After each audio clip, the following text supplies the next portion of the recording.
Bonjour et bienvenue pour cette nouvelle édition du Monde vu d'en bas qui, comme son nom l'indique, tente de lire l'actualité du point de vue des classes populaires.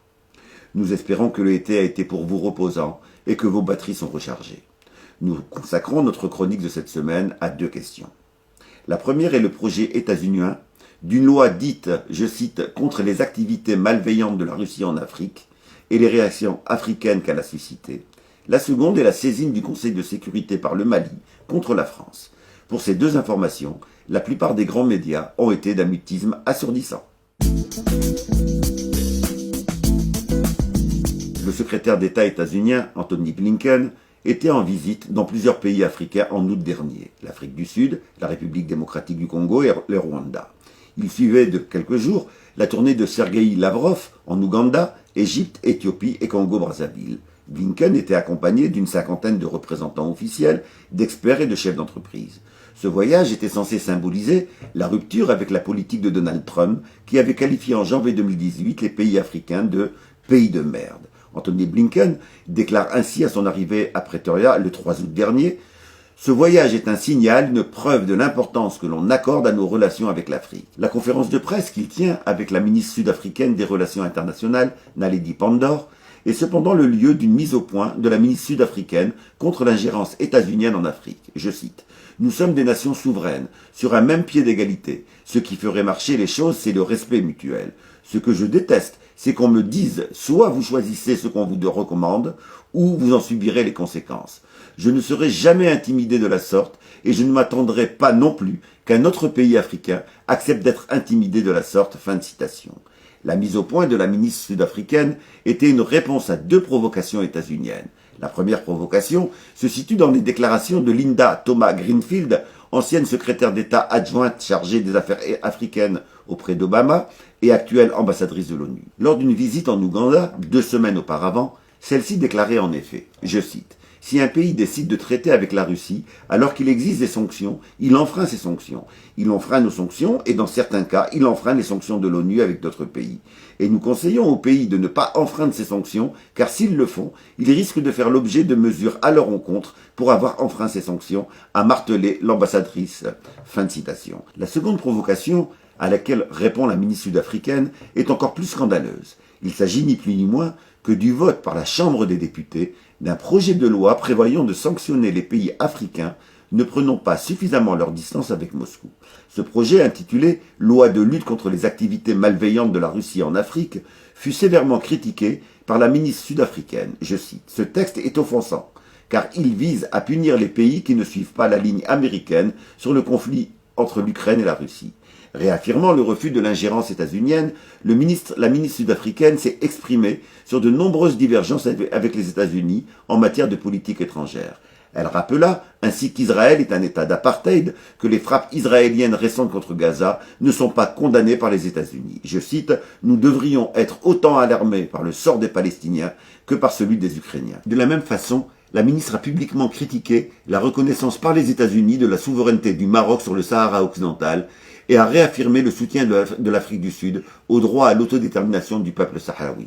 Cette volonté de mettre des mots sur toutes les divergences avec les États-Unis était bien sûr un message politique en direction de Biden et de ses alliés, mais aussi de certains pays africains se faisant le relais en Afrique des pressions occidentales.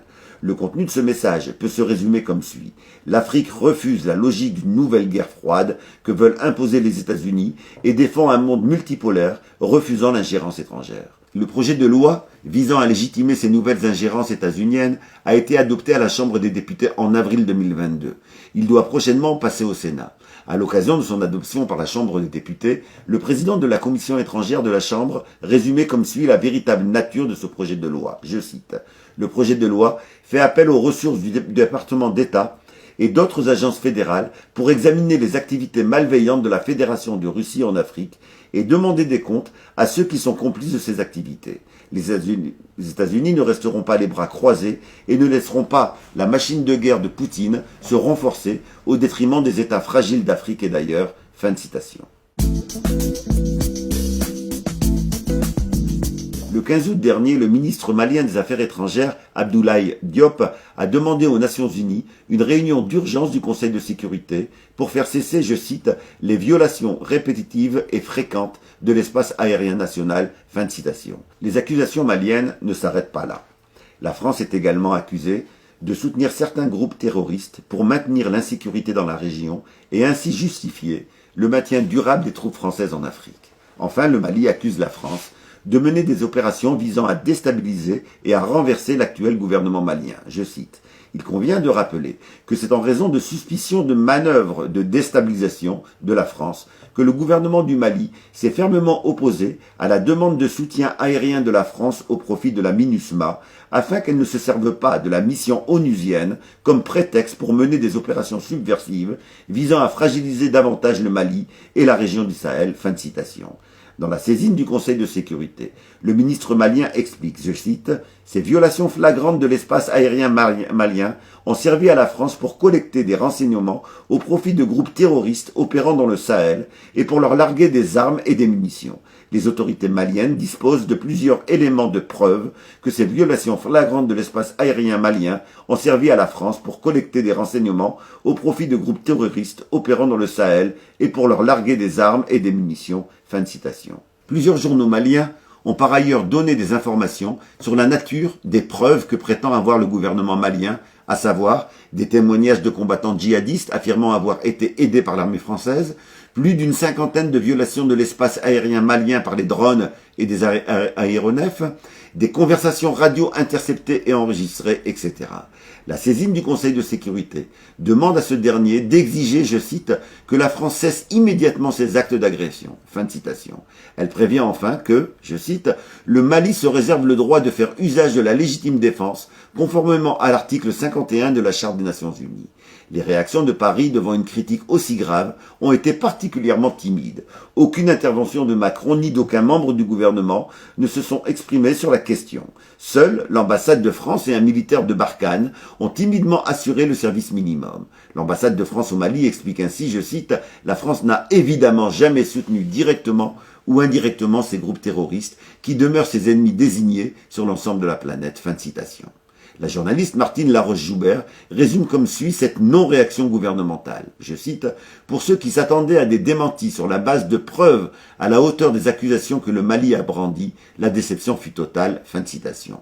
Malgré cette posture du silence, relayée par la plupart des grands médias qui sont restés eux aussi globalement silencieux, le gouvernement français s'est cependant senti suffisamment menacé par les possibles révélations maliennes qu'il a mobilisé son fidèle allié, le président sénégalais Macky Sall, pour qu'il fasse pression sur le Mali, afin que celui-ci retire sa plainte auprès du Conseil de sécurité. Le 25 août, la ministre des Affaires étrangères sénégalaise annonce à la presse que le Sénégal propose sa médiation entre la France et le Mali, afin, je cite, « d'éviter que ne se produise un acte de guerre et dans le but d'éviter que la confrontation devant le Conseil de sécurité ne débouche sur un déballage risqué pour l'une ou l'autre des parties qui pourrait y perdre sa crédibilité. » Fin de citation.